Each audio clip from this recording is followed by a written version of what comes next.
Récap de mes lectures universitaires 2025.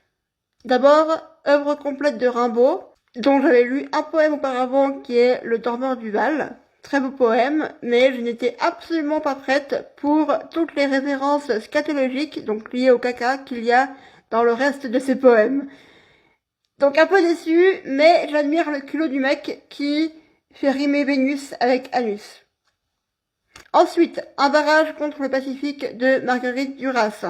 J'avais lu un autre roman d'elle au gymnase-lycée, Moderato Cantabile, et j'avais beaucoup aimé la prose très poétique et élusive.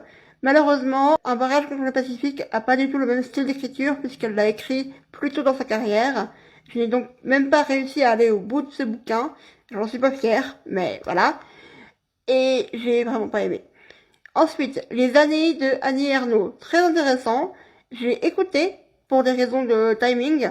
Donc, en tout cas, à écouter, c'était très fluide, ça a été très sympa. Et j'ai trouvé très intéressant l'aspect autobiographique, mais à l'échelle d'une génération. Et le fait qu'elle n'utilise pas de pronoms je du tout, mais seulement elle, on ou nous.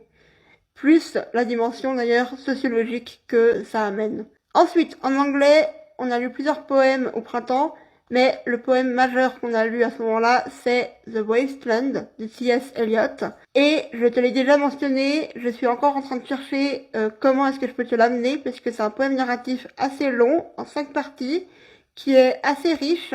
Donc pour l'instant, tout ce que je vais dire, c'est que j'ai beaucoup aimé le travailler, mais que mon père, en lisant une citation par-dessus mon épaule, m'a demandé ce qu'on avait fumé. Ensuite, automne 2025, anglais médiéval et latin. Donc le latin, j'ai lu le Promilon de Cicéron, c'est un discours dont je te parlerai la semaine prochaine, dans une vidéo en 2 parties.